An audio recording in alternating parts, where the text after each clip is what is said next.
Yo, what's going on? Good morning, good morning, good morning. What up, everyone? Crazy news today, actually. Crazy news with Tarkov Valorant coming out. Looks like that's gonna happen. Where's this? There we go. Yeah, I mean, we've been hearing Project T news. I think this is the first role that we've actually seen come from that.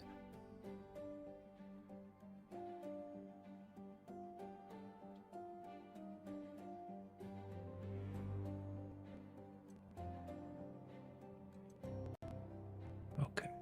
And top 10 potential Ionian raid bosses. We'll start with the Project T. Let me make sure I close this door.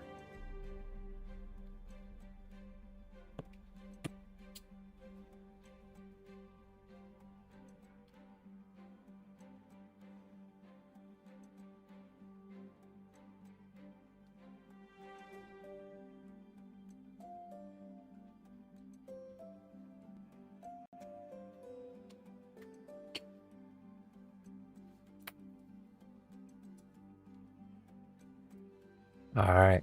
Special shout out to Snowy Alex for getting this to me on the Discord. I would have never seen it otherwise. Project T. I wonder if you guys would play this. I'd probably give it a shot. I mean, I gave Valorant a shot. Anything that is Riot Games, I will always give a chance. But we got a potential Valorant MMO FPS. You know, the only MMO FPS I could ever think of that flopped, which I did honestly. There's obviously Warframe and stuff like that, and there's another one. I always forget the name of the other one. It's put Jin. He's a shooter. What's that other like MMO FPS? But I feel like they're never actually MMO FPS. Destiny. Destiny's an MMO FPS. Destiny, and I feel like, I mean, I don't consider these MMO FPS except for Destiny 2. I could count Destiny, but it's not like, it's more like instance. Same with Warframe. It's like, oh, you know, you have like a little hub world and you go out into these various battles, but it's not like an MMO FPS how I would envision it. The only MMO FPS I've ever seen truly successful, not truly successful, actually wasn't successful at all, but succeed at being an MMO FPS is WildStar. I don't know if you guys remember this. Wow, was that only in 2022? There's no way this game is still alive. Oh, WildStar in 2020. I was like, man, I remember that being a freaking long time ago. WildStar re-release would go so hard. It might. Let me see this really quick.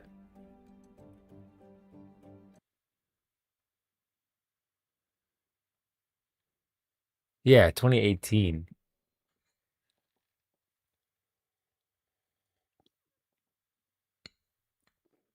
Man. I think it would be doing well. You guys can't hear it. I got you. There we go. Thought to myself, I rushed home to... Ladies and gents, you know times are tough for content when you've decided to dig up the bones of an MMO that was shut down back in 2018, but here we are. I was walking through nature pondering what MMO to play next, and for some reason WildStar... Did you guys read that? Wild to play next. Representative footage. This is not actually Lazy Peon. And for some reason, WildStar popped into my mind. How would this game be holding up today if it never shut down? I think it'd be doing well. To other top MMOs it was different. That's the thing. I thought to myself. I rushed home to check in on the Reddit to see if anyone still misses the game and to hopefully find evidence of an active private server, which is usually the case for MMOs that have been shut down. What I found was people still nostalgia posting about the game on the Reddit 4 years later, and a link to a Discord channel for a private server with over 16,000 members. Jeez. So today we're jumping into the Nexus Forever private server for WildStar to do what every jaded MMO veteran does best. Bask in nostalgia, play mental gymnastics to change mediocre gaming memories to being the glory days, and 16,000 players is insane. The fact that there's 16,000 players still playing WildStar, I mean, maybe Project T is going to hit some untapped potential with an MMO FPS genre that's just not being satisfied right now with WildStar being gone. What's this? Bring WildStar back? 48? I mean, that's 100 signatures ain't going to do it. Sign a petition in hopes of bringing back said game. But first, a sponsor. Earth Revival is an open-world sci-fi survival RPG cross-platform on PC I'm not gonna and watch mobile this whole that's thing. coming in 2023. This game's set in a post-apocalyptic Earth that's just been invaded by aliens. You'll be able to explore a massive open world with diverse environments such as deserts, snowy I just wanted to see a little bit. That's what more MMOs need, like this one, and he's looking especially Yordle? devious. So let's go with the Chewer. 6 different race options.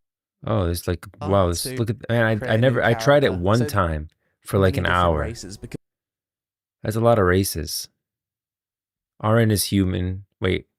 Oh, RN is freaking bunny ears. Human, Mordesh, Gronok, Makari, Draken, Chua. Are these against each other? Yeah, factions. There's 2 factions. In recent years, it feels like a lot of the MMOs that have released just have human races or really basic races that are kind of boring. I want to go back to the days of MMOs having multiple different races, each of which have their own culture, buildings, and starting area. God damn it, I'm talking nostalgia again. So, what are we going to pick? I'm going to have to be a cat girl, am I? Or I could go full furry and be a chewer. Rat people, that's what more MMOs need. Yes. That helps uncover secrets in the world. Explorer, scientist, settler. Settlers can put up defensive structures. This game could hit. Like, I think if this game came out today, character customization in this game is really good, actually. There's a lot. A lot of character customization. Not stand in that. There's a monster over here. Let's attack it, shall we? The main thing I wanted to point out is that there's still an audience for this. If WildStar was still around, would you play it or at least log into it and give it? Why do you choose violence? I don't think I've ever fought a tree stump in an MMO. I just want to see a little bit of combat. Mate, really? You could literally just walk to your... Does the announcing for this game has such an epic voice. You can go as this remember the combat faction being before pretty the good. questing starts breaking in this zone. So let's play as the other faction. New character. Here we go. Nobody stack. This is like raids. How to boil it down to its bullet points. Oh my gosh. Joe hit it. Joe. Customization with a lot of personality, a fun, unique combat system. The game didn't take itself too seriously. I liked the weird and... Here, oh, there you go. There was some combat. Yeah, this is like how combat is. The server is still many years from completion, apparently. Sabotage the tower. Yeah, see, like, I mean, I feel like maybe, perhaps, Riot Games is hitting on some untapped potential here with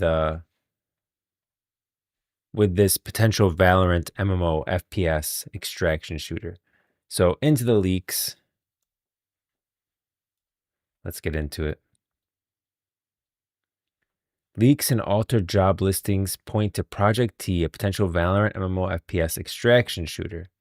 Reported on findings. This was reported by the Game Post, which is a community leaks website kind of thing. Right here. This is like the original post that discovered the leak, but it did change over time. So like what was reported is not accurate at this time, and I'll get into that. So Riot's next big shooter. Speculation is running wild in the Riot Games community following a flurry of activity on October 15th. A combination of alleged leak regarding an unannounced title, Project T, and revealing job listing that was rapidly edited by Riot Games strongly suggests that a new first-person shooter set within the Valorant universe is in development. The evidence points to the potential MMO FPS, likely Riot's take on the increasingly popular extraction shooter genre. The Project T image leak, this is it. So the rumors began with a post on X, formerly Twitter, User Sargo OP shared the image and information attributes to known leaker player IGN, and the post described Project T as Riot's upcoming MMO FPS game. Crucially, the leak claimed that the game features seasons and personal quarter progression, while the post appropriately advised caution, grain of salt, and the description immediately caught the attention of community. This was just like literally speculation.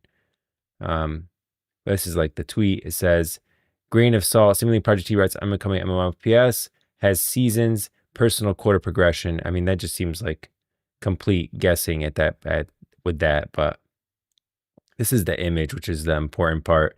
The leaked image itself, while somewhat blurry, appears to show a stylized interface, perhaps a menu or presentation slide related to the project. The concept of personal quarter progression strongly hints at a base build or hideout mechanic, a staple feature in extraction shooters like Escape from Tarkov, where players upgrade their safe zone between raids. And then you can see the image here, as well as the zones. And this says player IGN, that's his image, and this is the leak from him or her. The smoking gun is a revealing job listing. So this is really what makes this have any validity whatsoever. Is this Runeterra? They're focusing on the MMO right now. Yeah. So there is the Riot MMO project in the works. This is another project that apparently they're working on, which is an MMO FPS. Riot's got a couple projects right now. They've got like a top-down third-person game that's being developed in China. They've got, oh, my music isn't playing. They've got the Riot MMO being developed in LA, and they've also got a Valorant MMO being developed in LA. And then after this article, we are going to go through the top 10 potential Ionian raid bosses in the Riot MMO. I just wanted to cover this really quick. It's not long. Like Escape from it'll be like an extraction shooter, like Escape from Tarkov. Is the what it's implying. So the smoking gun is the revealing job listing, which makes this hold any validity, which is this image. Concurrent with the leak, the game post reported a significant discovery on Riot's official careers page. They spotted a listing for an associate art director, 3D character art for an unpublished R&D project. According to the game post Abdul Jawad, the original listing contained explicit requirements that left little doubt about the game's nature. The report highlighted the following section: experience creating characters for the FPS genre, experience working on a highly recognizable stylized game, experience in working with modern game engines such as Unity, Unreal, or proprietary technologies, familiarity with the Valorant IP. The combination of the FPS genre and familiarity with the Valorant IP for an unannounced project is the strongest evidence that Riot is expanding the Valorant universe beyond the core 5v5 tactical shooter. But there were some swift edits on Riot's side, which is a telling move. Honestly, I feel like that tells even more that they edited it so quickly. So in a telling move, Riot Games quickly edited the job listing shortly after the game post published their findings, and the game post updated their article at 3:48 p.m. Pacific time on October 15th, noting the job listing appears to have been updated after our story was published. Riot has now removed the reference to the Valorant IP and the FPS genre. Now, at that point, I was like, I mean, that's really interesting that you posted this article and then all of a sudden they edited it the same day. So I checked the live job page, which confirms that their specific reference has been removed, replacing with a more generic language. And you can go here. I actually linked to the job posting. However, the internet's memory is long. I knew that like if it had been listed on there for a moment, it would probably show up some way, somehow. So the internet's memory is long. Google search results cached the original wording, proving that the listing did in fact contain those explicit references before the edit. This swift attempt to scrub the listing suggests Riot may have inadvertently revealed too much. So I literally took the experience, this whole quote, and threw it into Google to see if the Riot listing would come up, and it did. And it still says FPS genre, which is no longer in the listing. If you go to the actual listing right now, and you type FPS, it's not going to come up. It's not here anymore. Even FPS genre is removed. So if FPS genre was removed, then we can assume the Valorant IP was actually there and that there's some more validity to the game post saying that the post was edited after their announcement saying that it contained that reference. So it's real. They're telling the truth. So analysis of Valorant extraction shooter, when combining the evidence from the Project T leak and the original job listing, a compelling picture emerges. We have strong indicators of a new FPS title, connection to the Valorant IP from the job listing, MMO elements, seasons, and personal progression from the Project T leak. These features align almost perfectly with the extraction shooter genre. Riot are entering this space with the highly polished, stylized aesthetics of Valorant, would be a major development. It's also important to note that as clarified by the game post, the project is separate from Valorant Mobile, which launched in China in August 2025. Project T appears to be an entirely new endeavor, potentially aiming to capture the high-stakes, persistent gameplay loop that has made the extraction genre so popular. So I would personally like to see it more like WildStar. I really think WildStar was a miss. MMO. Is it like the original trailer? Is that still on? Yeah, look, WildStar official trailer. Guys, I really feel like this was a miss. I think that if this game came out today, it would have done well. Let's go to WildStar Online. Their videos, most popular. Free to play cinematic. Yeah, here 10 years ago. This is the most popular cinematic. I think this game could have been better. I think it could have done better. Like today, this game would have actually hit, I think. I just like somehow, some way got hit at the wrong time and never took off. Does this have any gameplay?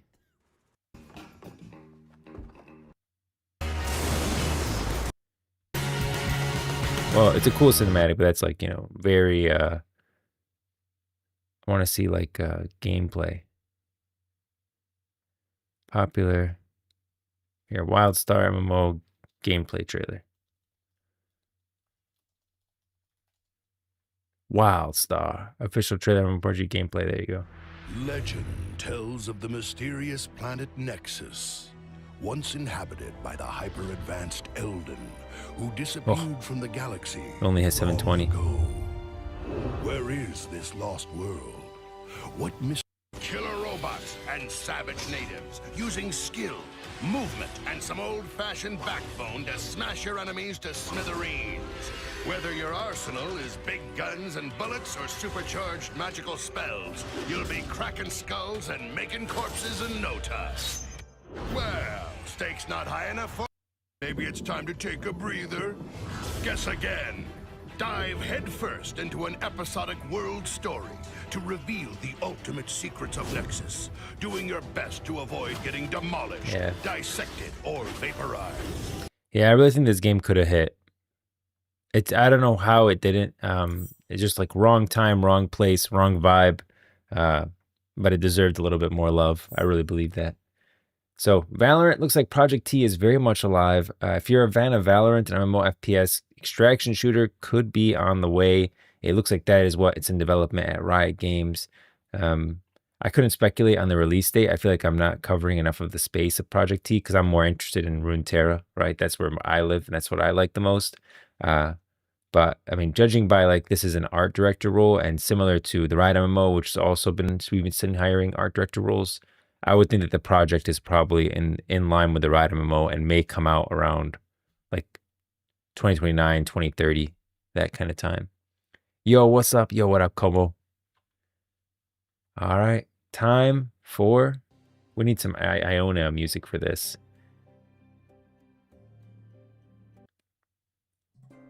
Yes. Time to go to Ionia. Top 10 potential Ionia raid bosses in the Riot MMO. Ionia's got so much potential for the Riot MMO. It's not just raid bosses, world bosses. There's a ton.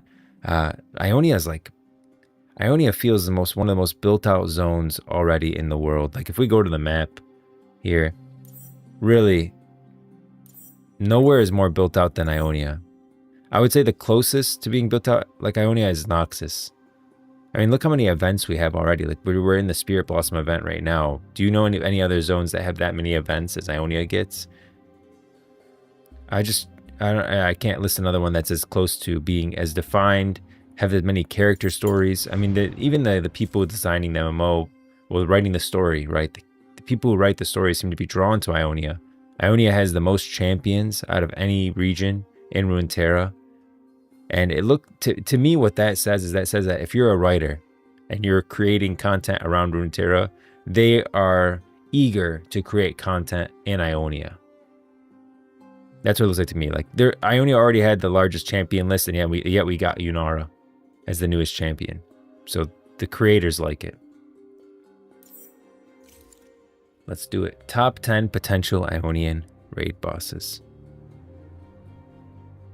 Ionia, the First Lands. Ionia, known as the First Lands, is an archipelago where magic is intrinsically woven into the landscape and the spirit realm.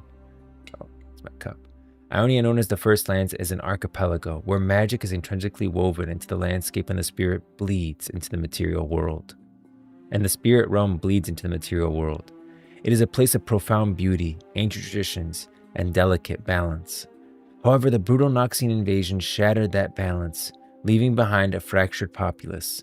Some seek a return to pacifism, while others, radicalized by war, demand militarization and vengeance. Now Ionia exists in uneasy peace. Different reactions to the war have divided the region. Some groups, such as the Shojin monks or the Kinko order, seek a return to isolationist pacifism and pastoral traditions. Other more radical factions, such as the Navori Brotherhood or the Order of Shadow, demand a militarization of the land's magic to create a single unified nation that can take vengeance on Noxus. Much of Ionia is built around, like the current history at least, is built around that Noxian-Ionian war. Noxus attacked Ionia. They've wanted Ionia for a long time. We now know how they found that way in, based on the Ambessa book. So it turns out that Ambessa took Kumangra for Noxus, because Noxus was tired of paying freaking Piltover every time they wanted to trade with Shurima. Or trade with anywhere, right? Probably most likely Shurima. Now, people will say, well, that's not the case because Noxus could have just walked down here and then, shipped their goods across. Boats are way faster than horseback. Noxus wants to be able to travel all the way down here and then dock and go through Piltover and Zon, right? And then bring your goods here. That's the fastest way. You can't go around the other side. And so Noxus is continually playing Piltover at Tilth, which is why Piltover is so rich, is because of their location, because of their trade, between Valorant and southern Shurima, which is what this continent's called. So Ambessa was taking Kumangra, ends up finding an Ionian people who rule there. They're weakening the forest, which is causing the Vastaya to become weaker, and the Vastaya don't like that. And so that's where Ambessa comes in. She picks up one of the Vastayan there, and she delivers them to Boram Darkwill as like a gift for his favor. And Boram Darkwill uses that Vastaya. That Vastaya agrees to it in aid for them giving them Kumangra again, finding a way into Ionia, which is how the Noxian-Ionian War starts. That's how Noxus finds its way into Ionia, because they couldn't before. Ionia is like a magical land, impossible to get to. Ionia is an archipelago. I thought it was just one big island. It is. It's one massive island. I mean, well, it's a bunch of, it's like Hawaii, right? I guess you could say. Like, this is the massive island part, but it's very much broken up into a bunch of little islands. This looks like it's very honestly pretty accurate. Like, if you see Hawaii, you know how like the anatomical plates move, they shift. Hawaii is literally like a volcano that just traveled. So this volcano, right, was surfacing, started off underwater here, and is traveling this way. And it gets closer and closer to the surface. And the closer it gets to the surface, the more lava comes out, which forms the land. And this is the volcano right now. It's all the way over here. It's very dormant. But yeah, Ionia is like Hawaii in that aspect. So it's like it started this way, a little bit of land, a little bit of land, a little bit of land, and it keeps getting bigger. And Hawaii is the same way. Hawaii on map. Images. Yeah, seems like a bunch of little islands. That is how you make an island. And that's Ionia. Does Noxus ever get access to the Hex Gates? I think Noxus is more interested in the weaponry than the traveling of the Hex Gates. They looked at Hex Gates more as like weapons that they could use on the battlefield. Hex Gates were just for travel. I think the Hex Gates were, me personally, I think the Hex Gates were probably the most powerful thing that Piltover created with Hex Tech. And I know that Noxus was using the Hex Gates in Arcane, right? We see a lot of the ships in Arcane whenever they showed the Hex Gate, were literally being sent to Noxus. Like a lot of them. I mean, every time they showed us the Hex Gate, here, watch. Look at this. So they definitely use them. Whether they have access to that technology, I don't think so. Is that what you're asking? Like, did Noxus get access to the Hexgate? Like, did they get access to, like, the technology of it? And, like, could they have a Hexgate of their own? Arcane Hexgate scene. Watch. Look, where's that going? You can see from the cover photo. Here. I don't want to play the whole thing, but let's just go to this part. Watch. Every time they show the Hexgate, that's going to Noxus. This is Piltover and Zon on the bottom. That's the Freljord at the top. You can see part of Ionia on the right. That's Noxus, literally going like to the Immortal Bastion. And every time they show the Hexgate, these ships are going to the Immortal Bastion. I think that's how they got information to Noxus so quickly, is by posing as like traders or ship. And then, you know, they get up there and this ship, well, it looks like a basic vessel, was probably carrying a lot of Black Rose spies and whatnot, going to Noxus. And there it goes, poof, to Noxus. And you can see this would be Demacia over here on the left. This would be like Targon, and you can't see Shurima. What's interesting is that what this world shows, if it's accurate, which I don't want to go on too far of a tangent here, but I've talked about it before. If this world is accurate, that implies that that the world of Runeterra doesn't operate on the same axis as us. So it's not like the same tilt, which means that there actually is no southern like South Pole. There's only like the Freljord. There's no counterpart south that's cold. But it does show a little bit of land over here, which I think is just these little islands in Demacia. And that makes me think, so if you see this little island right here, I feel like that is this part, which is not that distant, which means that this map does not have the first lands, not the first land. It doesn't have Camivore or the independent lands, because judging by like the distance of this, because that would mean like the Camivore independent lands are literally right here. So it looks like this is just what they know of, the world that they know of, because of that little dot. So that makes me think that maybe it's possible that it still has a South Pole, and there's no backside to this. They're just showing you it's really just this map only, because that's all they're aware of. So I know I went on a tangent there, but I've looked at that. I've looked at it a lot, guys. In case you haven't noticed. How would the turn trip look if Noxus didn't have access to hex gates? Would they drop off the cargo and then fly back? Yeah, so they would just drop off the cargo and then they'd have to take a ship back or something. But yeah, I think the hex gate can get you there. It can't get you back as quickly. I think they'd still take the blimp. You could still take like that flying blimp back, but it's going to take you a long time. Could Camivore? It's right. Is the Blessed Isles? No. No, Camivore. So the Blessed Isles are over here. These were the Shadow Isles are now what the Blessed Isles were. If you look at the map of Camivore in the Ruination book,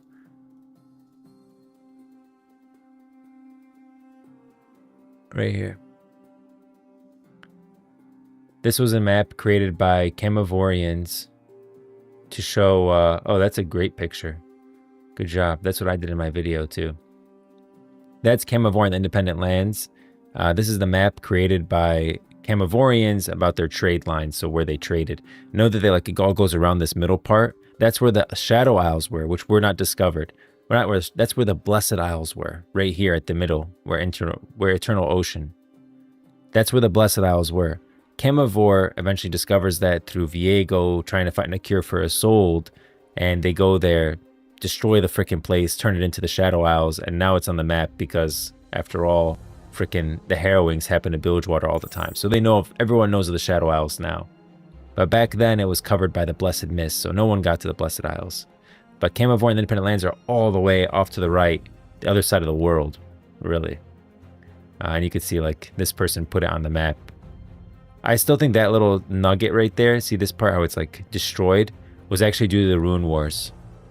That's why this piece is missing in Valorant, because the map matches very well, even with Ionia, but then the Valorant piece, you can see like right there, it's missing that little gap. If we go here, it's missing this little gap, this part, this little line here.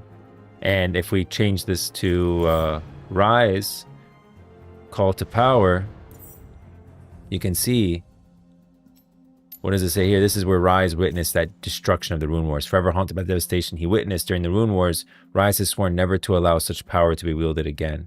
So that's that scene, and I think that this is literally was destroyed during the Rune Wars. It's right of the Blessed Isles, no? Oh, right of the Blessed Isles. I thought you meant like it is the Blessed Isles. Yeah, you're right. On the Hexgate globe. I don't think, no. I don't think you can see it on there. Sorry, I misunderstood you, and I went on a tangent. Yeah, so that's not the Blessed Isles. That looks like Ionia. Because remember, this is Noxus. That's Ionia. Is what it's showing. Yeah. No, that's Ionia. The map is like so stretched out. Because it's like that's their whole picture of the world. You know? That the north is the Freljord and it looks like south is Shurima. Because that's all they know. They don't know anything beyond that.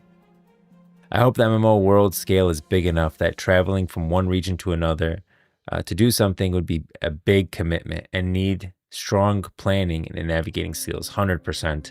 I always say that I don't want flying, but I want the world to feel massive. The world needs to feel like a large space, and a lot of that has to do with travel time, like making the world feel big.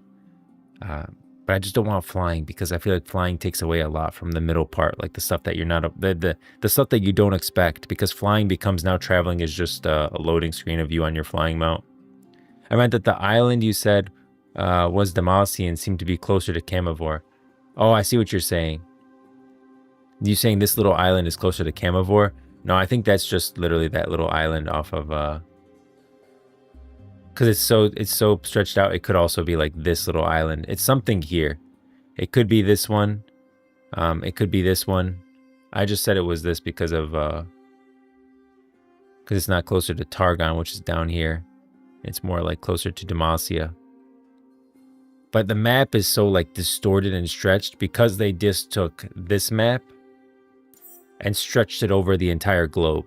And so this is probably close to Ionia. If we look at this, like this, if you look on the other side, there was Ionia there. And look how far, look how we're in like Noxus. Ionia is right there. If we kept going on this map, we'd probably find Ionia pretty quickly. Yeah, we'd probably find Ionia like right there just because they stretched the world. Because that's all that they're aware of. They're aware of this, which is why this is the map that Riot Games has given us. Is because this is the world that Runeterrans are aware of. Very few know of Camivore other than the characters that fought Viego in the Sentinels of Light event. Like other people just don't know of the Independent Lands, or unless you talk to Neela in Bilgewater. Neela in Bilgewater is actually from the Independent Lands. She's the only character that shows up who's from somewhere else. Oh, and the dragon. I always forget his name. Dragon character, Noxus. What's his name again? Smolder. Yep. Smolder's from Camivore.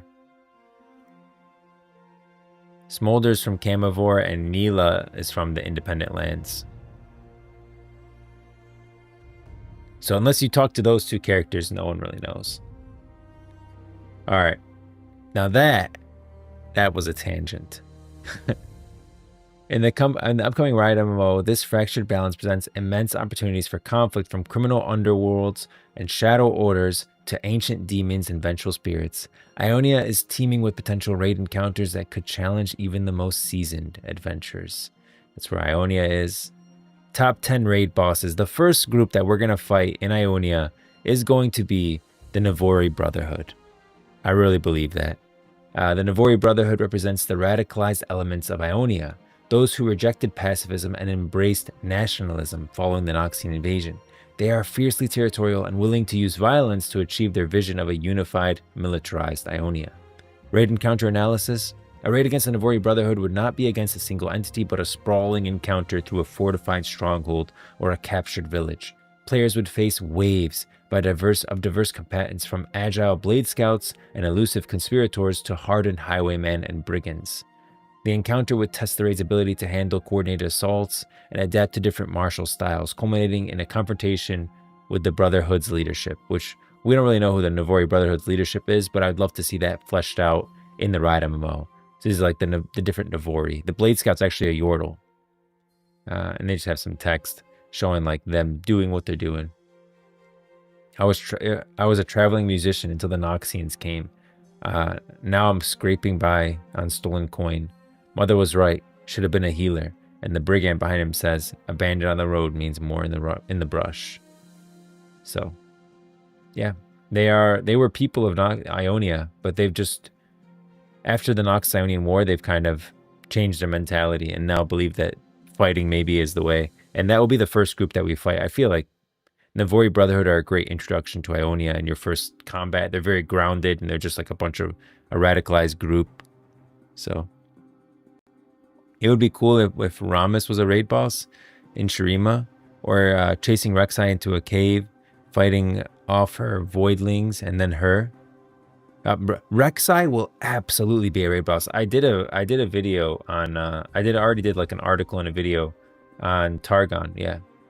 Top Acathia threats will face in the Riot MMO, top potential Shurima raid bosses. So I already covered those. I recommend you guys go check out those articles.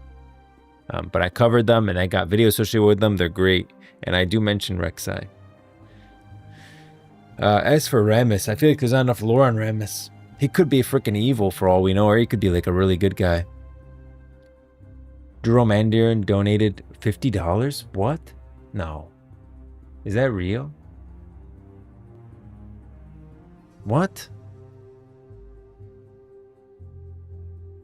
I don't know. Is that real? I don't see it in my notifications. I have no idea if that's real or not. But I mean, if you did, wow, I really, really appreciate it. Honestly, that means so much to me. You have no idea. I just don't know if I can't see it on the notification. Oh my, wait, I don't know. I don't know. Thank you so much. I don't know if it's real or not. You could baiting me, but even if you're not, I mean, like, if you did donate $50, I really, really appreciate it. I'm not going to doubt it just because of the message, but it looks like it's coming from you, so you may just be baiting me. It's okay if you are. Also, it would be cool if you had to actually ascend Targon through the parkour or something. Also, it'd be cool if you had a dead. What the heck, Jerome? Thank you so much. Thank you. I don't know why it's not showing up on my thing. Like, it's not showing up for me in my like notifications. I don't know what to tell you. Thank you so much. I believe you, so thanks. I really, really appreciate that. You're a real one. Thanks, Jerome. Wow, that's crazy. 50. I've never been donated that much. Actually, one person, but wow, thank you so much. I actually did get donated by one other person. Thank you so much. Appreciate it. You're a real one. Damn. Also, it would be cool if you had to actually ascend Targon through like parkour or something. Oh, Targon. I already did that as well. So I covered Targon right here. Where is it? And I talk about like how the ascent would work. Top 10 lore powers. I know I did Targon. Yeah, right here. Top 10 Targon raid bosses. So I would check that one out too. Ramus seems to be a protector, but he could be corrupted in the game and have to save him or something. Yeah, something. There's something to there. Ramus is like untapped potential for lore, and they could go anywhere with it. I hope Belveth joins our side and fights against the Void after learning about Aurelian. Belveth knows about the Void. You should watch the... Como, go watch the Void one. Belveth is like... I also have a whole video on Belveth covering like her lore. But Belveth knows about the Void, and she wants to ally with us against the Watchers.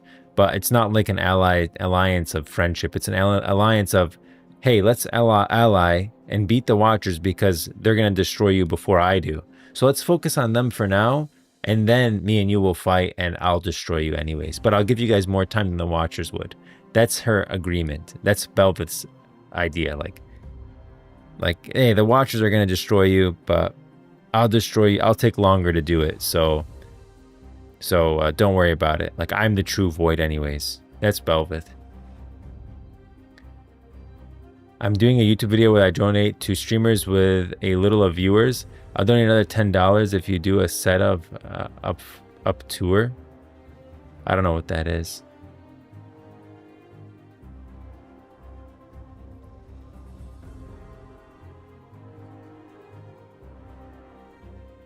Yeah, no, it was Jerome, I honestly still don't know if you actually donated or if you're just baiting me because it says you donated. I'm just a new streamer, so I don't know how it comes up, but I've seen people tip before. It doesn't come through that way. So you could just still be baiting me. Yeah, you're definitely baiting me now. The dollar sign got messed up in the last one, but it's fine. It's all good. You got me. You got me on the good one. Nice job. Navori Brotherhood. Okay, Set's Fighting Pits. I think this will come next because it's grounded in, like, you know, it's still grounded. It's not too cosmic. Set is powerful, but there's a lot of non-powerful characters that will come up in his raid. So in the wake of the war, the criminal underworld, and is Set in here? Let me see. Alphabetical. I don't know if he is. Oh, he is. Nice. We'll pull him up. Pull Set up for his raid encounter. In the wake of the war, the criminal underground flourished. At the center of this empire of gambling and vice stands Set, the half-beast, who rose from a humble challenger to the undisputed boss of the Navori fighting pits. The half-beast, who reigns supreme in the pit, now runs his illicit enterprises with the same iron fist. Anytime someone challenges his authority, he personally reminds them where they stand.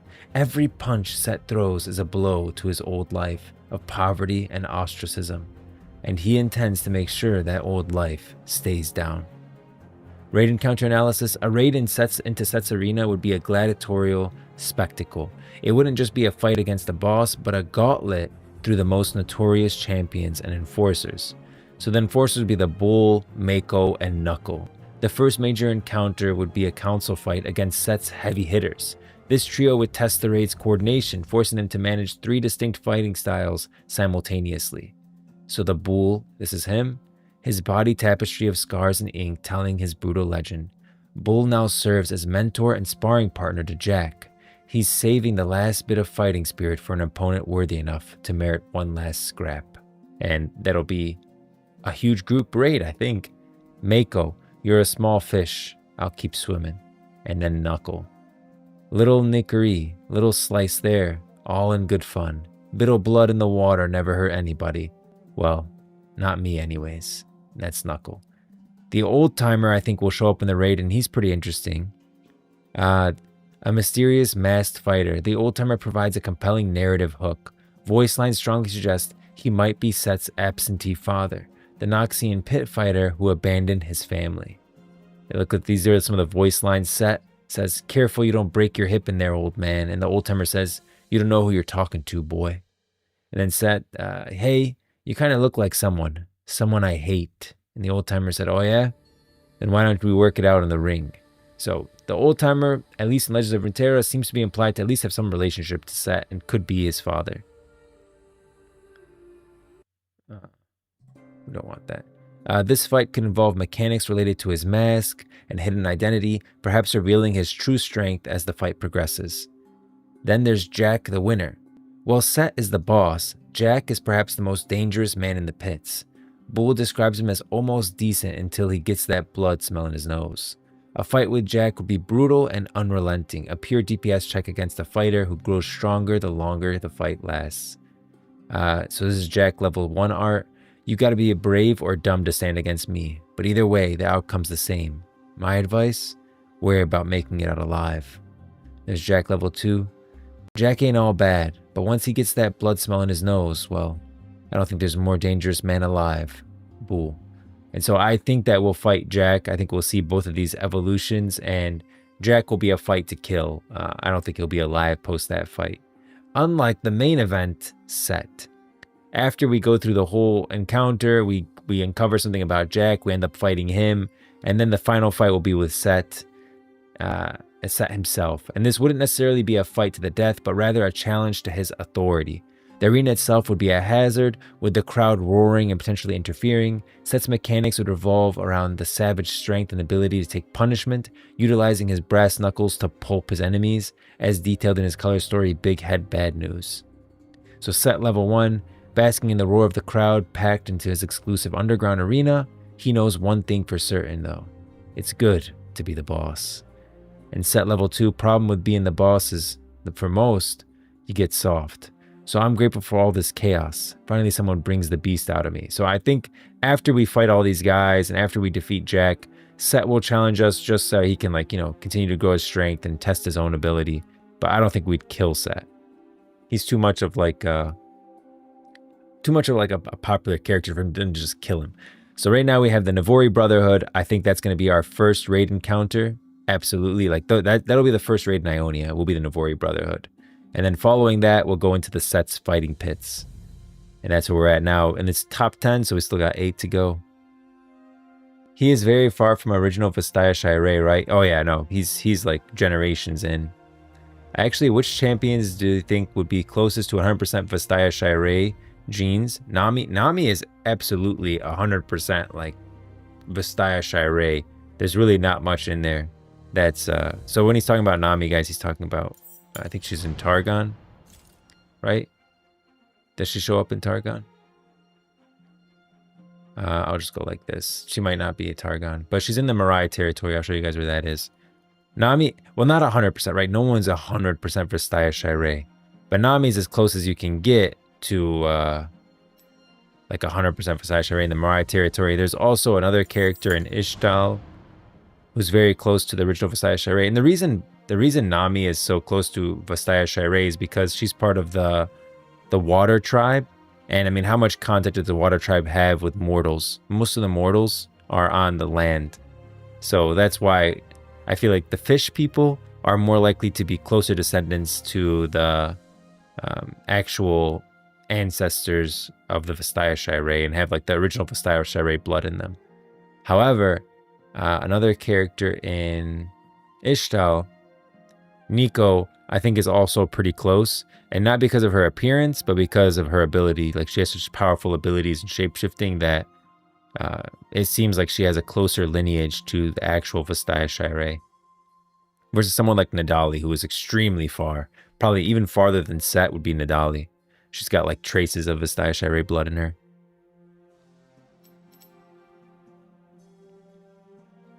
Nami is, I would say Nami is pretty close. Next up, Jin, the virtuoso. Kahara Jin is a meticulous criminal psychopath who views murder as art. Once known as the Golden Demon, he terrorized Ionia before being captured by Master Kusho, Shen, and Zed. Now freed by shadowy elements within Ionia's ruling council, he stages gruesome performances across Runeterra. Jin's, I think the line that describes him the most, he says, "Art requires a certain cruelty." Using his gun as his paintbrush, Jin creates works of artistic brutality, horrifying victims and onlookers. He gains a cruel pleasure from putting on this gruesome theater, making him the ideal choice to send the most powerful of messages: terror. Jin may be being used by like some secret organization within Ionia, secret government organization, to instill terror and fear into the people. And terror is a great tool for controlling people.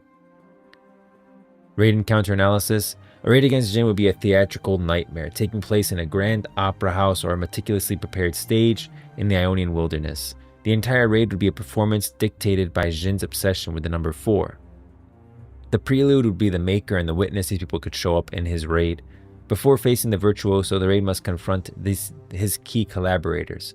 The Maker, who crafts the exquisite weapons, and the Witness, who ensures his art is seen. This prelude fight would introduce the raid to the themes of precision and timing required for the main event. The artisan behind the virtuoso's tools is the Maker, and then the Witness is those who observe the performance. This is the Witness. So somehow I think, you know, they'll show up and we'll have to deal with them in the Jin's raid. The performance fight with Jin would be structured in 4 acts. Mechanics would involve, it has to be 4. With Jin, it's going to be 4. Fellow pianist. Yo, I play piano too, Como. I'm not great anymore. I used to have so much time to play, but now I don't play as much. But yeah, Jin is a pianist, a violinist, a musician, and a killer. He's got a couple things going for him. The fight with Jin would be structured in 4 acts. Mechanics would revolve around his perfect bullets infused with magic, as detailed in his color story, The Man with the Steel Cane. And these bullets don't just kill, they rearrange the body into horrific art. The gun held 4 shots. Each bullet had been infused with magical energy. Each bullet was the paint from which his art would flow. Each bullet was a masterpiece. It didn't just cut apart the body, it rearranged it. Players would need to avoid being hit by the 4th shot, which would guarantee a devastating critical strike. The arena would be littered with traps, sharp steel blades shaped like flowers. The players must navigate, and the final act would be his crescendo, a desperate race to stop Jin before he completes his masterpiece and wipes out the raid. And this is just like a cinematic, and you can see Jin does this shot, shoots this person, you can see like the flowers growing out of them.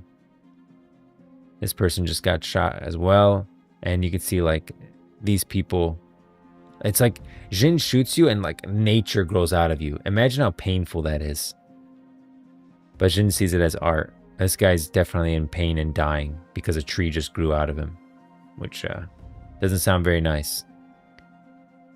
Jin level 1 overture. We open on the city of Quionvi. The actor is keen, but he does not yet take his place. For now, he simply prepares, waiting in the wings. And then the finale. And so Quionvi is a place that Jin set up to destroy. He kills like 4 Noxians. There's a whole story around it. I have like Legend of Runeterra cards of the day that show this. And it could be centered around Quionvi, is where we have the Jin raid. I think that'd be pretty cool. Ares, lure of Evelyn. I think it's actually Ares. Ares, lure of Evelyn. Ionia is not just threatened by mortals and spirits. Ancient demons also stalk the First Lands. Evelyn, Agony's embrace, thrives on the pain and suffering of others. She often uses lures, beings, or facades designed to draw victims into her grasp. The demon realized it needed a shape that was pleasing to humans, one that would not only lure them right into its claws, but would offer them ecstasy born of their own desires, so that their pain would be that much sweeter. And Evelyn is in Legends of Runeterra, or in Wild Rift.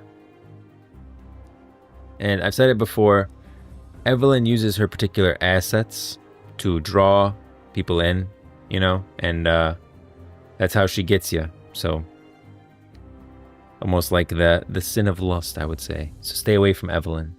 Raid encounter analysis for Ares. This is who I'm talking about. This is Ares. It's clearly someone portraying and trying to look like a one of Ari's people who we know are extinct, right? Ari's the last one. You see in Rune King that there were a couple that were on the Shadow Isles doing research and studying, and they're all dead. So Ari's the last of her kind. But Ares appears to be one such lure operating in Ionia. Taking on the appearance of a friendly Vastaya, Ares guides unsuspecting mortals to their doom, directly into the claws of Evelyn. Her card literally reads, "Hush, we're nearly there. You said you wanted to meet my friend, didn't you? Trust me, she's going to love you." A raid encounter with Ares would be a fight against deception and charm. The battle would take place in a shadowy, obscured environment. Ares would attempt to charm or isolate members of the raid, leading them into deadly traps or shadowy ambushes. As Evelyn prefers her daisies tall and healthy because they are the most satisfying to cut down. From her color story, the tallest daisy. The raid must stick together and expose the demon lurking beneath the friendly facade.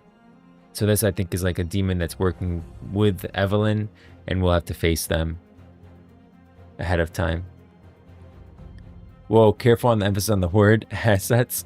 Don't want to get demonetized. JK, yeah. I think I made my point on her assets. Next up, 6.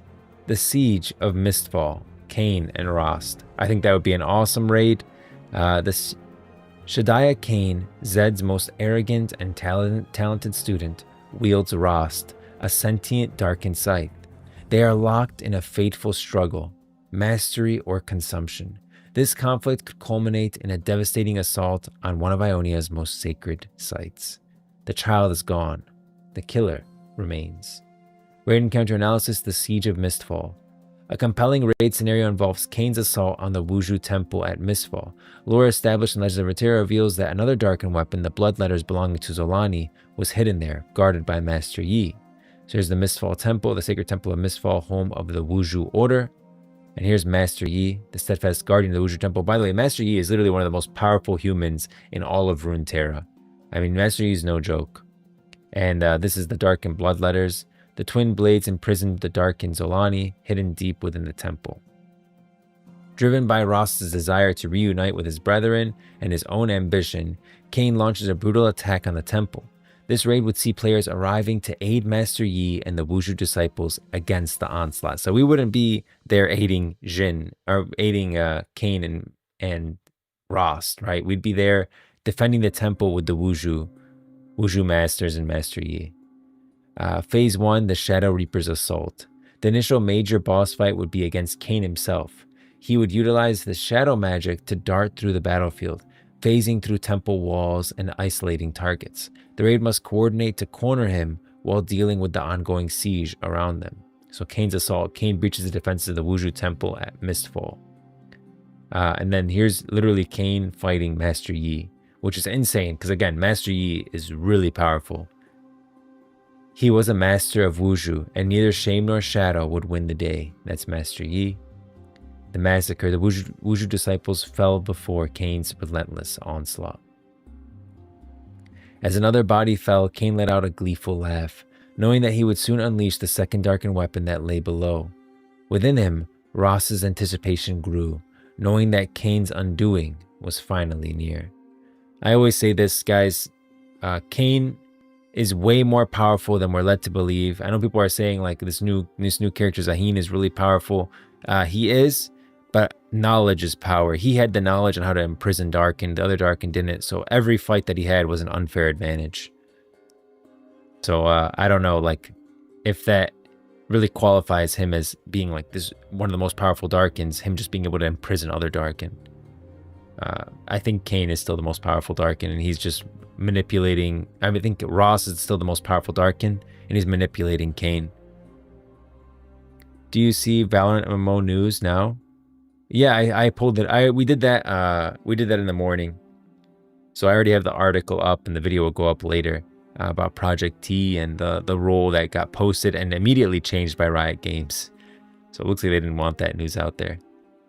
Didn't Noxus wipe out all the Wuzhu Blade users except for Yi, or are there still some alive? Technically, this event that we're describing didn't happen yet. These are future possibilities. So Cain attacking the temple is one possibility, Ross taking over his body is one possibility, and then Zolani taking over one of Master Yi's students and then heading to Shurima is another possibility. These are future events that could happen, but not actual events that did happen. But if this event does happen, then yeah, every single one of the Wuzhu temple students dies, leaving only Master Yi alive. But right now we're here, with Master Yi just training his students. This raid encounter would be implying that this scenario does take place with Cain attacking the Wuzhu temple. The transformation, phase 2. As the fight progresses, Cain reaches the altar. In this scenario, Cain seizes the bloodletters. The influx of power is too much. Rost overwhelms Cain's will and consumes him completely. A fierce and sudden flash of anger overwhelmed Cain, and a terrible, searing pain passed behind his eyes, bringing him to his knees. Ross's triumphant laughter echoed all around him. He had known this day would come, the day he would finally prevail or lose himself to the Darkin. That's Cain level 2. And then phase 3 is Rost Unleashed. The final boss of the raid is not Cain, but the fully realized Darkin, Rost. In a terrifying display of power shown in the Legend of Runeterra lore, Rost claims the bloodletters for himself, becoming an immensely powerful entity, wielding multiple Darkin weapons. I mean, this Rost is literally overpowered Zolani, no problem, and now has full control over Cain, and probably a vessel that will last him a very long time, unlike Aatrox, who just like burns through vessels. Rost let out a triumphant howl, years of waiting, yearning, and now he was finally free. He lifted Zolani's blade and put them to his tongue, savoring the taste of fresh blood. He closed his eyes in bliss, and a smile crept across his face for the first time in millennia. The reaping had begun. I just feel like it's so interesting that Ross's weapon is a scythe, which is used to harvest, right? You're harvesting crops. And Ross, I really believe, is playing the long game with Cain and letting him grow before he harvests him. To harvest him at the right time. Didn't Noxus wipe out all the Wuzhu Blade users except for Yi? Or are others some still alive? Oh, so you're talking, yeah. So Noxus did wipe out a lot of the Wuzhu Blade Masters because Master Yi was so powerful. Master Yi like freaking destroyed so many Noxians that they were just terrified of the Wuzhu Blade Masters. But Master Yi is currently teaching like a new group of Wuzhu Masters, so Wuzhu Blade users. So while they did get wiped out, currently there are new ones growing up and being trained under Master Yi. But the original ones, you're right, they all got cooked because they were just like, these Wuzhu Masters, these Wuzhu people are insane. They're way too powerful. Kill them all. So when Master Yi was out fighting a battle, they went to the Wuzhu temple and killed all of them. Gotta allow the mortal body to acclimate to the dark and corruption before taking it. Wow, yes, exactly. Exactly. That's what I'm saying. Kain is just being manipulated by Rost, and Rost is using him to like form the perfect vessel that he can use for a very long time. That's what it is. Absolutely. That's my take as well. Zed. Yeah, I think Rost is playing a very long game, and he's a patient one, and that's why his weapon's a scythe, which represents that. And the fact that he now has Zolani and his own blade, and like, he tastes fresh blood, which by the way is Zolani's power of hemomancy. I don't know if that implies that he can now use hemomancy, but that would be insane. Red Kain is superior to Blue Kain in every way. Yeah, Red Kain is tapping into the Darken, and then Blue Kain is tapping into like more of the shadow magic that he learned under Zed. But I agree. You're right. Red Kain is superior than Blue Kain. That's just for people that don't know what he meant by the Red Kain and Blue Kain. That's what he's talking about right here. Red Kain is Rost, Blue Kain is Shadow Assassin. Next up, number 5. We're starting to get into some more powerful characters. Like these ones are going to be like, I put Zed above Kain. I wouldn't put him above Rost. So just saying that. So I'm organized by power, but I didn't know where to put Kain because Kain I don't think is as powerful as Zed, but then I didn't know how to like organize it here. But I wouldn't put Zed more powerful than Rost. Just wanted to clarify that.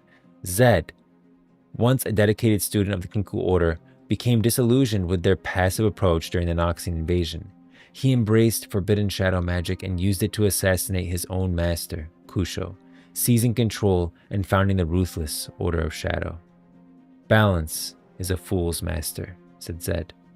Utterly ruthless and without mercy, Zed is the leader of the Order of Shadow, an organization he created with the intent of militarizing Ionia's magical and martial traditions.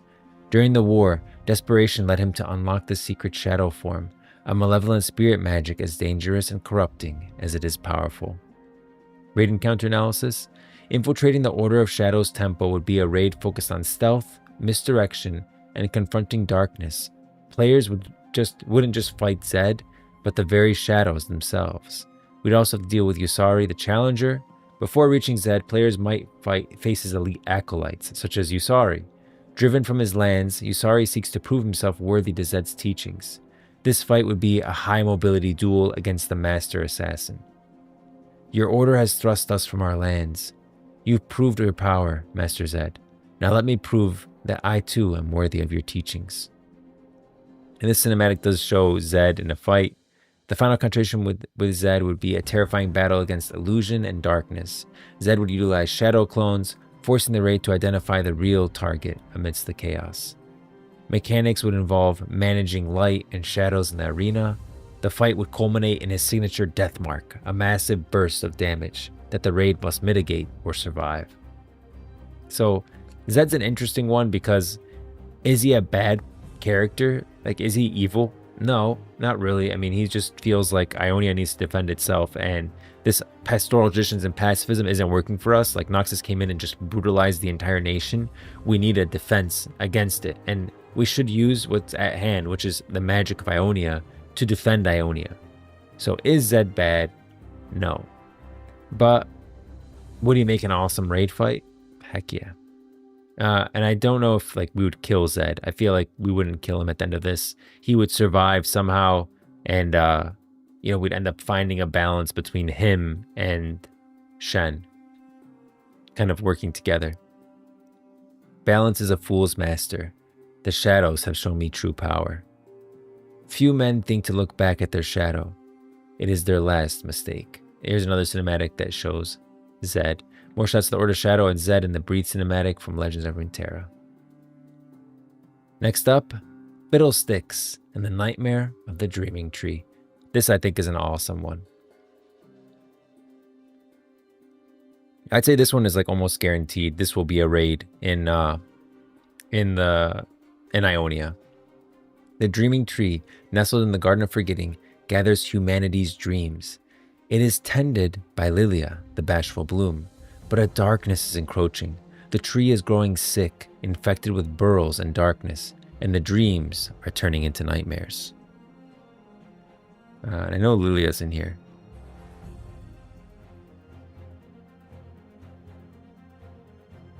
Lilia. Where's she at? Lilia.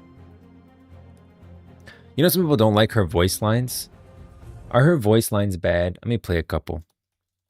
I don't think her voice lines are bad. And I think her voice actor did a good job. But I feel like some people really don't like him. I think that's like the right voice for Lilia. Close your eyes and dream with me. Dreams bloom where hope takes root. I don't know. I feel like that sounds right to me. That's not actually my job, but if I could, I would. I don't know. I think her voice lines are good. I always thought it was pretty good. I didn't think the voice actor did a bad job. I feel like that's a good voice line for Lilia, a shepherd of the forest. Good, like, voice sound. But maybe my take is different. But the tree is growing sick, infected with burrows and darkness, and the dreams are turning into nightmares. So you could see, not in this image, but the next image you would have seen more of that. Lilia did her best to nurture the mother tree and dreams that remind... What is this? Why is this black? Beyond the garden. Oh, it's a champion t-shirt. I don't know why that didn't load. Let me see. Okay, I don't know why that didn't load, but Lilia did her best to nurture her mother tree and the dreams that remained in its buds. But it was not long before the garden became so weak that the violence of the world spilled in. And I want to play this, but I'll play this toward the end. Raid encounter analysis, a demonic invasion. What's wrong with it? Who's complaining? Just people. Online. Yeah, people really don't... Some people say that her voice actor did a horrible job and that it doesn't sound good at all. I disagree completely. I think Lilia's voice actor, it sounds great and it suits Lilia very well.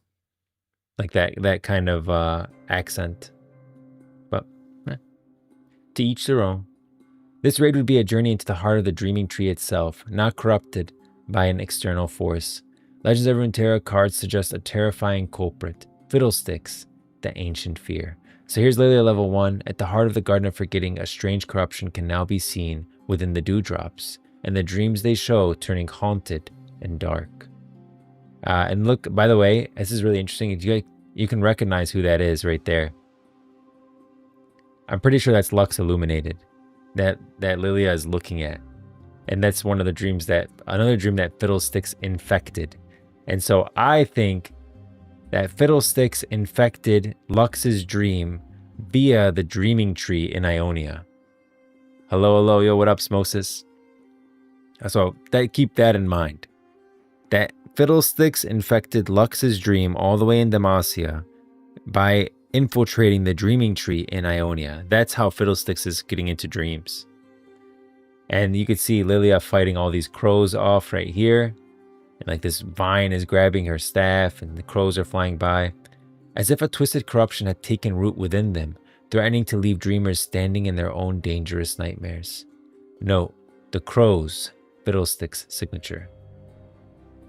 Fiddlesticks is a primordial entity of fear known to infiltrate dreams and manifest fears. In Demacia, it appeared to Lux in a dream as an aberrant mage seeker. It takes on the form that you fear. Obviously, Lux, being a mage in Demacia, is afraid of mage seekers. The terror of all living things given life in the first terrible scream of creation. A demon before demons were known. Here's the aberrant mage seeker, Fiddlesticks' guise. He says, Lady Crownguard. The mage seeker materialized out of the shadows. His entreating smile seemed too wide for his half-obscured face. Why don't you follow me? There's also Dreamlight Alina, Lux's dream. Fiddlesticks infiltrates the dream of its victims, twisting their hopes into fears. The raid would fight alongside Lilia, defending the heart of the tree from swarms of Azakana. I want to show this actually before we move on. Let's go to Lux Illuminated. Legend of Runeterra. Okay. So this is Lux Illuminated, right? You can see her with her staff. And look here. Lilia is describing that the dreams have become corrupted. That, I mean, that's Lux Illuminated, right? 100%. Okay, so that's how Fiddlesticks is getting into dreams. And then if you guys want to see these voice lines, that whoever did the voice lines for Aberrant Mage Seeker freaking killed it. Where is it? Yeah. This is the Aberrant Mage Seeker. Listen to this. Gerald Lightfeather, by the way, it's clear that Lux has a crush on Ezreal. So here's his voice line. Come with me, little mage. You, Mage Seeker. You are not familiar to me. We seek and protect. We seek and we seek. What is it you seek? Isn't that interesting? Lady Crown Guard, the dark awaits. I will go nowhere with you. A lantern crushed, a light snuffed out. I will show you no mercy, Mage Seeker. Look at this. And then Dreamlight Alina says, My sprites are acting kind of funny. like Dreamlight Alina and Gerald Lightfeather are almost like Lux's antibodies to Fiddlesticks within her dream. She sees it. She knows. The sprite child, the light searing. That's not playing, but it says, what's wrong? What's wrong, mister? I don't trust the likes of you, sir. But you know me. You've always known me. I am not assured that you are a mage seeker at all. Yeah, the skin, it itches. Yeah. So I think Lux Illuminated is one of the greatest stories that they told in Legend of Runeterra, tying in Fiddlesticks the way they did, all the way back to Lilia and the Dreaming Tree. And that's how Fiddlesticks infiltrated Lux's dream. I know it's like, you just have to like reach for all these stories, but Legends of Runeterra does a great job with these little side stories. And I think that this will absolutely be something that we have to deal with in Ionia, dealing with the Dreaming Tree and Fiddlesticks' corruption of it. And then that'll tie in Lux and her dream as well. I would love to like imagine you dive into this dream and actually see the Lux Illuminated vision and have to help Lux defend herself against Fiddlesticks. I was somewhat confused when they released Lux Illuminated, and we seek. Yeah, I think it takes like a lot. I mean, I looked at Lux Illuminated maybe like 20 different times, 20 different ways before I actually figured out like, oh, this is all connected, and Lilia and the Dreaming Tree and Fiddlesticks. Like nothing is told to you. They don't tell you that Aberrant Mage Seeker is Fiddlesticks. They don't tell you that that Gerald Lightfeather and the Lilia are both like Lux antibodies within her dream, and that Lilia is her as a child, and that maybe she has a crush on Ezreal kind of thing. They don't tell you that Fiddlesticks got into her dream through the Dreaming Tree. All this stuff needs to be connected by like you, the player, which I honestly like that about Legends of Runeterra, but it does make it where it's harder for players to follow the story that they're trying to tell. And we seek. Have to head off now. Thanks for the stream. Yo, thanks, Como. Yo, honestly. Appreciate you always being here. Hello. That's evil. Yes, I mean, Fiddlesticks is the embodiment of freaking evil. So, how this will go. So, Fiddlesticks is a primordial entity. I think I talked about that. And the raid would fight alongside Lilia, defending the heart of the tree from swarms of Azakana, which are lesser demons feeding on negative emotion and manifestations of nightmare. There's a ton of Azakana in Ionia, and Fiddlesticks would actually absolutely use them as freaking cannon fodder against us. The environment would constantly shift, reflecting the chaotic nature of the dreams. The final fight against Fiddlesticks would involve managing fear mechanics, dispelling illusions, and identifying the real demon among its effigies. And we'll fight Fiddlesticks in one of these dreams. I think we're going to be going in and out of these dreams. One of them is going to be Lux Illuminated's dreams, which will fight Fiddlesticks in there and fight the Aberrant Mage Seeker. All of those dreams will be Fiddlesticks in different dreams, and we'll have to fight him in like with different mechanics. It'll be awesome, guys. Like this This is one of the fights I'd be most excited about within the Ionia raids. So this is a great idea. This is a great one. Okay, if Riot ever asks anyone for feedback, be like, hey, Riot, I'd really love to do the Nightmare of the Dreaming Tree raid, please and thank you. Okay, we need to make sure they know that we want this one, because I really want it, please. Next up, number 3, the Guardians of the Wilds. Yeah, I had no idea. Well, glad we know. I always feel like the best thing about this community is people tell me stuff that I don't know, and then, you know, we all like kind of come to, everyone finds a piece, and then we all get together and like make the complete story. So now you know, and feel free to tell me stuff that I don't know. I feel like there's always more lore that I'm not aware of, and I'm always surprised. Just about connecting the dots. The Guardians of the Wilds. Ionia's magic is ancient and wild, embodied by powerful spirits and Vestian elders who fiercely protect the natural balance. If adventures in the MMO disrupt this balance, perhaps through resource gathering, pollution, or aiding factions like the Order of Shadow, they may incur the wrath of these guardians. Raid encounter analysis: Nature's Fury. This raid would be an environmental epic, taking place in the deepest, most sacred groves of Ionia. It would be a council-style raid, forcing players to confront multiple powerful entities simultaneously, led by the enigmatic Tail Cloak Matriarch, which is this girl here. Mystery is a greater thing than its conclusion. The Council. The raid would face a coalition of guardians, each presenting unique challenges. There's the Windsinger, which is chaos giving claws to the meek. We are the branch, we are the wind, and we would deal with like a bunch of wind mechanics from this person. There's the Pathless Ancient. Himanshi, it's an honor to travel with you. Where are we heading? Oh dear, I was following you. And that's Ari in the Pathless Ancient. He's also known as like the Monkey King. There's the Liminal Guardian. My best quality. I sleep like a rock. And then Sen Thousand Tales. The forest offers its secrets freely, but few bear the courage to ask questions of it. Now, this could be like a test fight. Like we're fighting them before we go and try to help defend Ionia, and they're like training us kind of thing. Or it could be that we literally go into Ionia and somehow they blame us for the corruption of the land because of our violence, I guess, right? Or something like that. And so they actually fight us.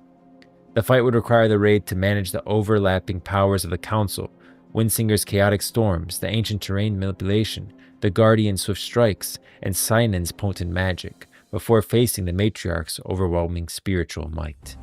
So I think that could be a really cool raid. Braum has a beautiful mustache. Did you know? Everyone knows that. And Braum does have a beautiful mustache. Braum, the heart of the Freljord. We all like Braum. Yeah, Braum's a great character. If I'm playing 2x KO, I feel like I'd play a lot of Braum. He's a real one.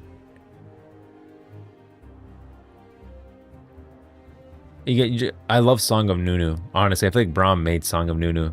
Braum and Ornn really made Song of Nunu for me. Next up, the Pra, the Breachwalker. The veil between realms is thin in Ionia, making it vulnerable to incursion. Shen, the Eye of Twilight, has sensed the growing threat in the liminal space, localized around the artifact known as the Darkened Fan. In the bridge between worlds, I have long sensed the shadow that pulses with silent rage. The pulse has lately grown stronger, faster, and I fear the creatures of the spirit realm will soon begin searching for it. This is it, the fan in the spirit realm. Raid encounter analysis: the shadow is Pra the Beachwalker, a powerful Darkin who has managed to step through the divide into Runeterra, driven by the call of Aatrox. A raid against Pra would take place at the nexus of this breach, perhaps a corrupted spiritual site in Ionia. So wherever Pra resurfaces, was going to be somewhere in Ionia. I think that this raid encounter will take place at that location. His general's call stirred him from slumber. Slowly, inexorably, he stepped through the divide and buried his feet in Runeterra's soil once more. For Aatrox, for victory, for peace, for death. Pra the Beachwalker. The encounter would involve preventing Pra from fully anchoring himself in Ionia. The environment would be unstable, with rifts opening to the Darkened Realm. I'm supposed to say Spirit Realm. Spawning lesser demons. I screwed up there. To corrupting the landscape. Pra himself would be a formidable warrior utilizing blood magic and powerful sweeping attacks. The raid would need to utilize Ionian spirit magic to sever Pra's corrupt connection to force him back through the breach. Finally, the last boss. I haven't played Song of Nunu yet, but I own the game. Absolutely play Song of Nunu. I love him too. If someone told me they don't like Braum as a character, I'd question them heavily. Like Braum is he's just so kind. Like he's just a kind, gentle heart character. So if you don't like Braum, then I don't know. Who do you like? Teemo? Is my printer going off? But yeah, I haven't played Song of Nunu yet, but I really recommend you play Song of Nunu. It's a great game. It really is. Highly recommend it. Imagine just going about the day and suddenly Darkin steps over your house. Yeah. Individual. Yo, yo, yo. What up, individual? Yeah, that's not a great way to go. You're just like chilling, probably gardening or something like that, and suddenly this huge Darkin character pops out of a portal. Sucks. Alright, number 1, Syndra. This is the most powerful character in Ionia and will absolutely be like the final raid boss for Ionia, and she's gonna be pissed. Syndra represents the ultimate unchecked power in Ionia. Her immense magical potential, fueled by frustration and betrayal, was so great that the spirit of Ionia itself intervened, trapping her in the magical slumber deep beneath the island of Phalor for decades. This video, I always play it backwards because I feel like this is her emerging. Is there a way to play a video backwards, guys? I don't think so. Can I do it like if I do playback speed? Reverse? No, you can't. But this video shows her emerging from this dreaming pool of Phalor. And so if you just reverse it, right? If you just reverse it, that's like her being pulled into the dreaming pool. And that's what the world of Ionia, like the land of Ionia, did to her. Literally, it's like the land defended itself. Syndra's magic was so potent, so corrupting, that the land itself rose up and pulled her into the dreaming pool into a slumber. And this would be her awakening, and this would be a prelude to her raid fight. I can play the sound. Here, let me play it with the sound, because it's an awesome cinematic. And I want you guys to feel it. So keep in mind, that's how Syndra works. I need to figure out this whole, like, after I full screen, everything, it just scrolls me to the top, which I don't like. All right, here it is.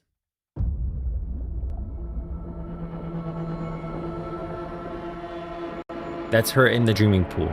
She's been put to sleep by the magic of Ionia. This is her waking up.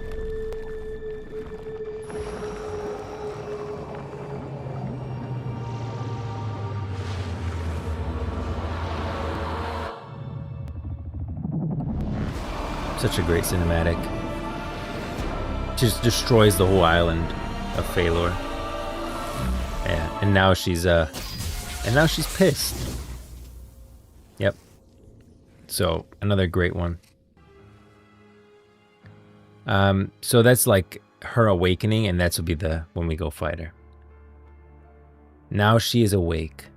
So never had negative energy been so concentrated in one place. And it was the spirit of Ionia that swelled to counter it.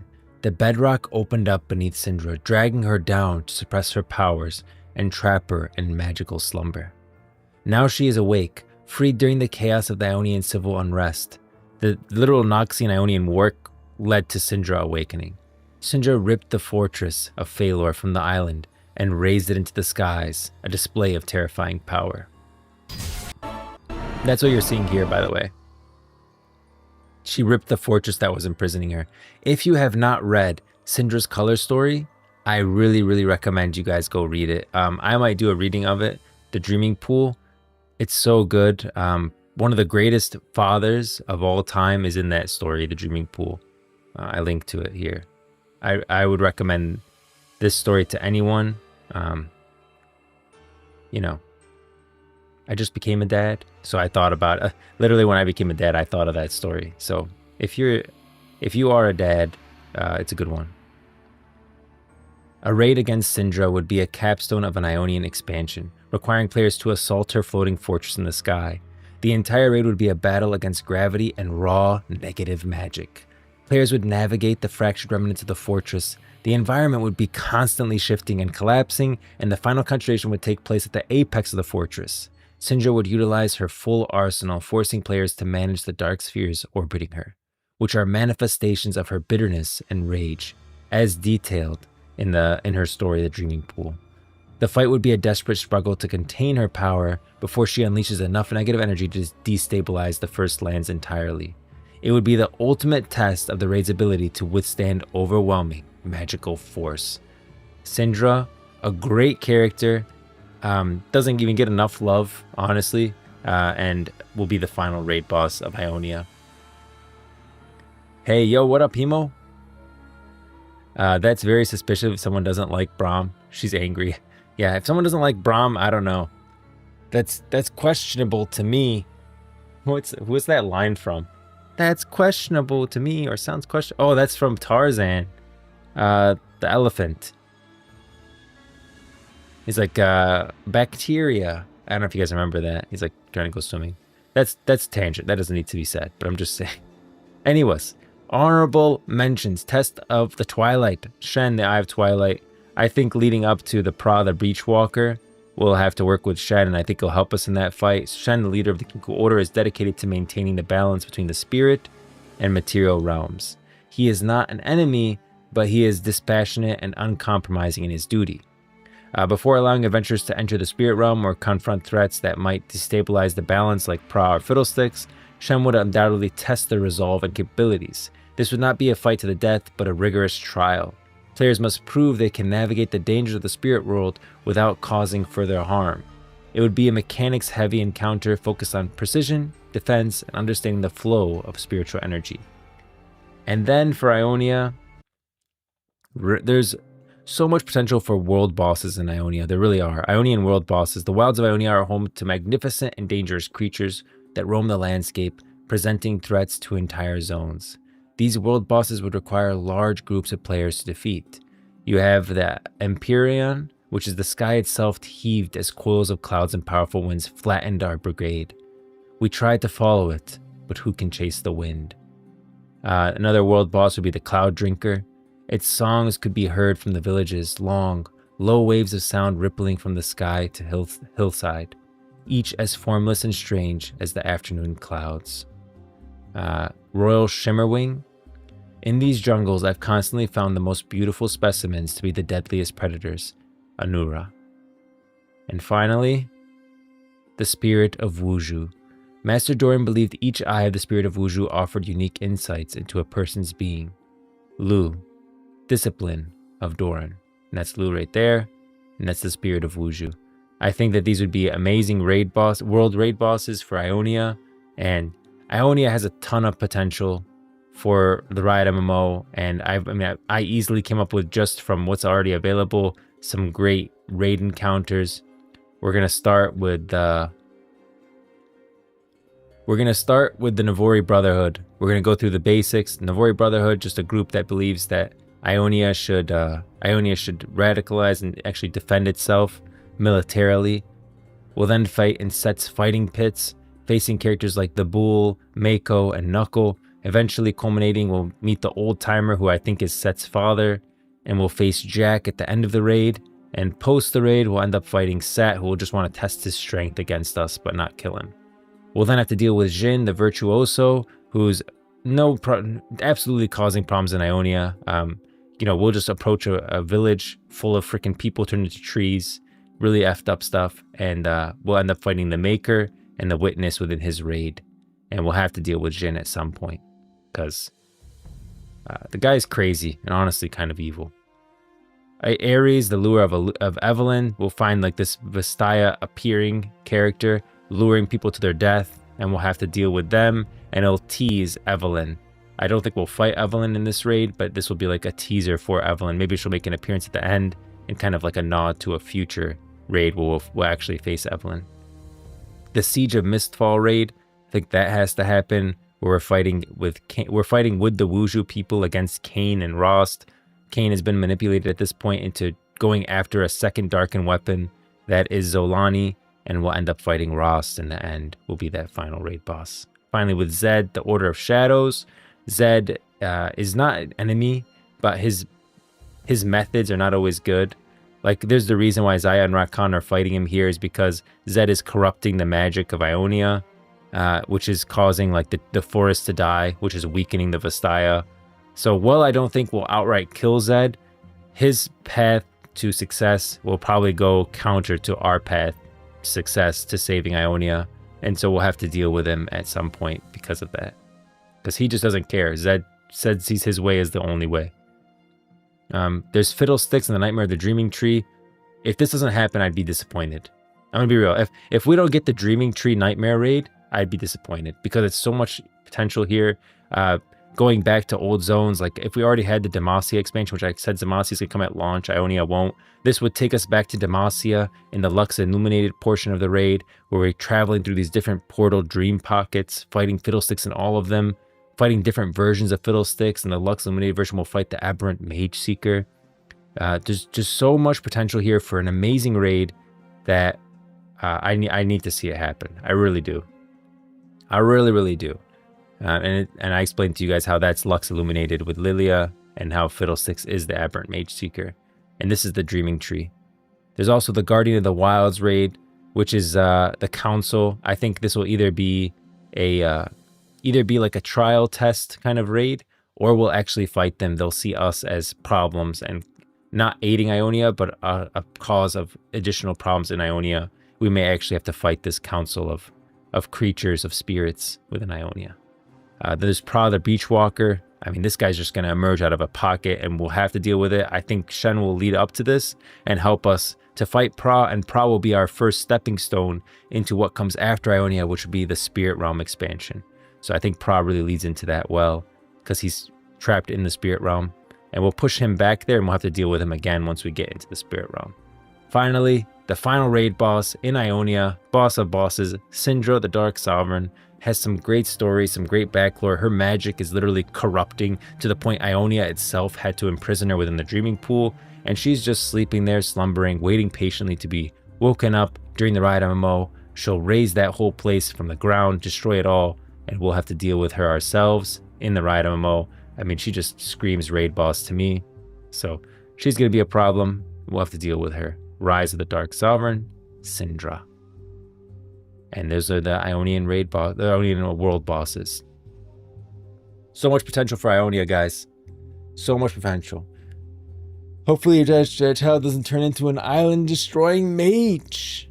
That's true. I'll make sure of that, though. I'm already watching her. I'm watching for signs. So interested to hear what you guys think of Ionia.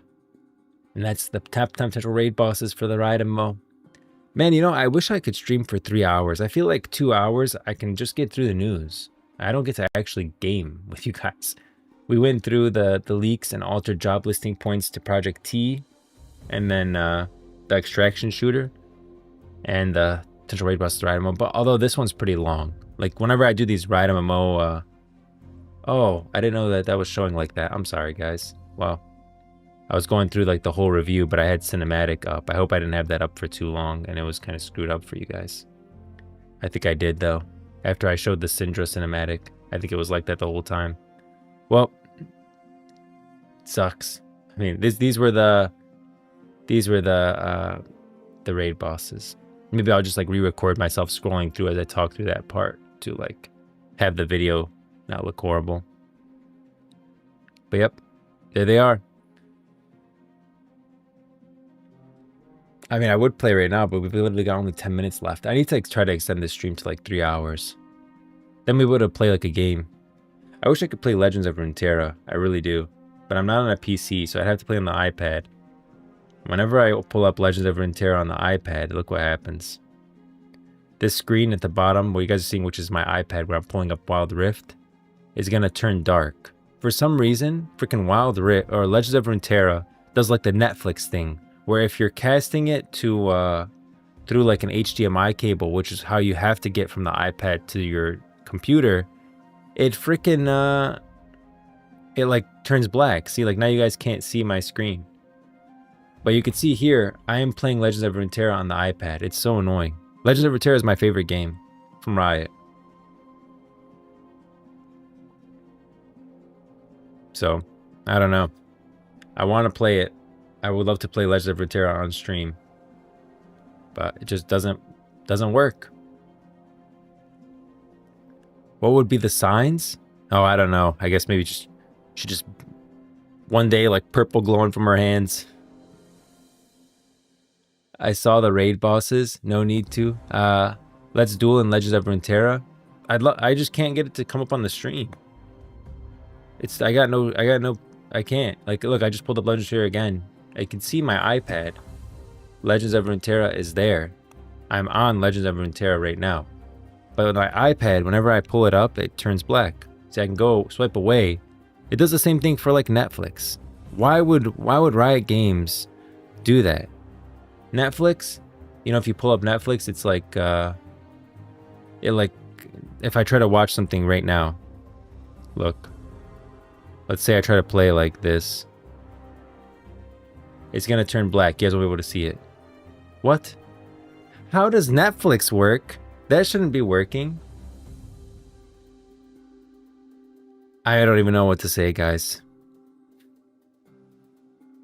Netflix is not supposed to be working like this. Netflix is supposed to definitely block this because they're supposed to prevent you from recording stuff, right? Because Netflix is very good with copyright. But for some reason, freaking Legends of Runeterra doesn't. What the heck, man? I tried to figure it out for hours. For hours, I tried to figure it out. And it just won't work. I agree. Also agreed, best game. Yeah, Legends of Runeterra is slept on. Slept on by the Riot community. It's because I feel like I got a bad rep because the PvP of it didn't go so well, and so like they kind of moved over to more to PvE focus of the Path of Champions. But if you give Path of Champions a chance, it's so much fun. It's just like a chill game too, and there's so much lore in it. And me being like a lore fan, Legend of Runeterra was the game I gravitated to the most. It's One Piece. Yeah, I love One. Yeah, I know. How is Netflix able to stream? How is Netflix able to cast that, but Legend of Runeterra can't? Black screen. It makes me so mad. I do need to get a PC, but I can't do it right now. That's the problem. Like my Mac isn't that old. My Mac's from 2021. Like, look at me. I'm able to stream. I can play League of Legends. It's just like hard to warrant me buying a PC just so I could play Legends of Runeterra on stream. You know what I mean? Like, to spend $1,000 on a PC right now, it's I'm not in the right place to just do stuff like that, to just blow cash. I just had a kid. Like, you know. I haven't played PvP in so long. Either have I. But my plan when I started this stream was to do Riot MMO news/lore at the start, and then post that, I was going to do like viewer Legends of Runeterra games. So like while I was in Path of Champions, I don't even know why I'm pulling it up like you guys can see. While I was in Path of Champions, I was going to have it where you use channel points to create limiters on me. So like while I'm playing the Path of Champions path, you can spend channel points to like say, okay, you can no longer use 1-cost cards, or you can no longer use 6-cost cards, or you can no longer use cards from Ionia, or this or that. And I'll have to like adapt to that, adding like an additional layer to the Path of Champions that includes the stream. I thought it'd be really cool, and that it's what I want to play. It's just I can't freaking play it. What, maybe a cheap PC? Kit is more important. Yeah. I mean, I wouldn't even know what but see, like a cheap PC. When I get like a $400 PC, I feel like that if I wanted to get a $400 PC, I'd be better off just selling my Mac and then getting a PC for the same price for equivalent. But I'm selling my Mac. I feel like, what am I going to get for it? Like $1,500? It's such a waste, because the Mac would be more powerful than the PC that I get for that price. And I still need to be able to stream. Like, I know this Mac is powerful enough for me to game and stream at the same time. Would a $1,500 PC be powerful enough for me to game and stream at the same time? That's where I'm at. Are there any fun point rewards on Twitch right now? I would have to make them. So like there's like the channel points that you get, and I would use those channel points for you guys to add additional complexity to Path of Champions. So like you can spend channel points to make it where I can't use a certain card number, card level. Certain channel points I can't use cards above a certain amount of health. Channel points that I can no longer use cards from a certain region. And so you'd be able to spend channel points to make it like more difficult for me. I thought it was a cool idea. But I don't know how to do that in other games. I don't know how to do that in other games. I don't play enough like League of Legends or Wild Rift to be able to do stuff like that. I don't understand the game enough. I mean, I'm really bad at League of Legends. Like if I pull up my hold on. Let's pull up Riot. If I pull up League of Legends right now, you're going to laugh how low my score is. I feel like everyone, whenever they see my score on League of Legends, they're like, how are you only this level? That's truly a dilemma. Yeah, it's okay. I don't mind just talking about the lore, and I'll find a way. I will find a way. We'll just, I could play League of Legends and other stuff. But we're going to play, whatever it's called, Alor or whatever. Not Alor. I downloaded it on Steam. It was pretty fun. And we played through like an MMO and talked through what we think the Riot MMO could take from it. Already I had ideas just from playing a little bit of it. Albion. Albion Online had a great mounting system that I think I would love to see in the Riot MMO.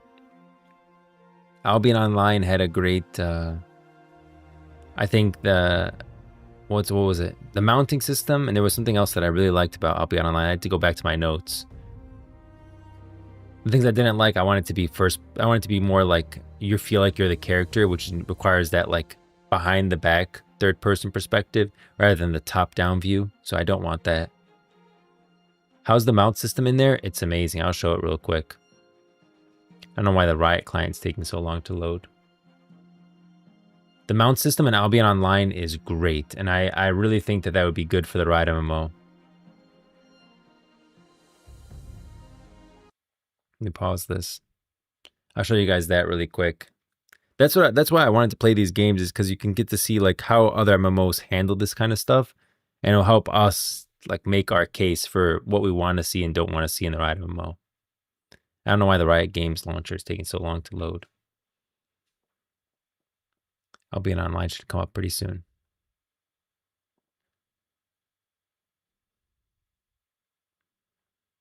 Play the music for a little bit until I get it. Oh, there we go. Of course, the second I play the music. There we go. Okay. Look at the mount system in Albion Online.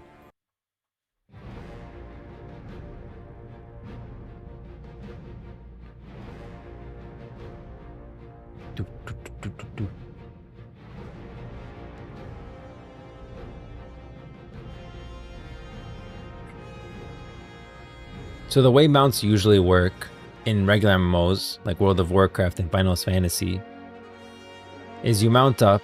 When you dismount, that mount just disappears. It just goes. Yeah, I'll show you guys. Okay. So I'm on a mount right now, right?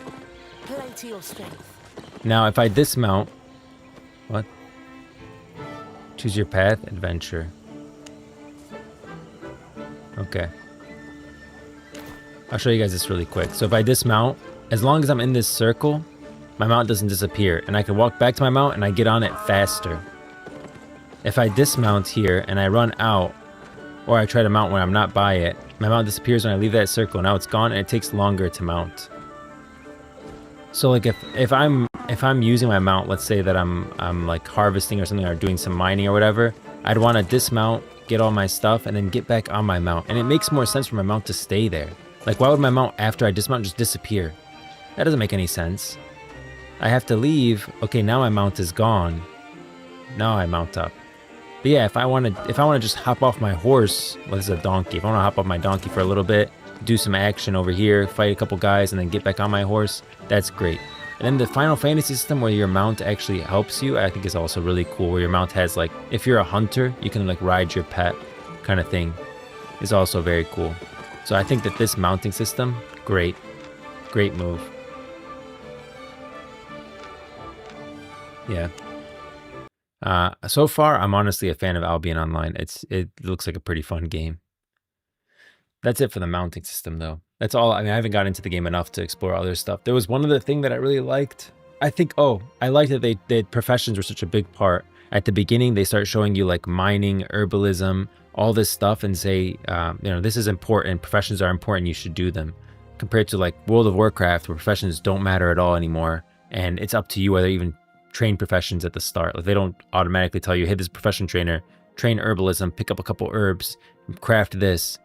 The way that they handle professions at the start of Albion Online is really good.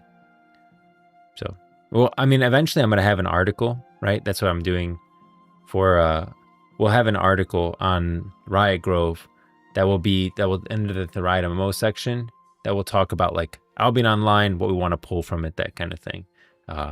RuneScape, what we want to pull from it, that kind of stuff. Right, that does seem neat. Yeah, and it makes more sense logically. In my head, like, yeah, my mount shouldn't just disappear. But guys, awesome stream as always. I mean, really my favorite part of the day is talking to you guys every morning about Runeterra lore, Riot MMO, all this stuff. Smosis, OM3, everyone that came in, Hemosaur, Individual, Como, as always, Genshin, Jerome Anderson, who tried to get me on the $50. Wow, you got me. Much love, guys. Thanks to everyone who stopped in, and see you on Monday. Have a good week and all. Thanks for stopping by the Grove. Peace.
Thank you.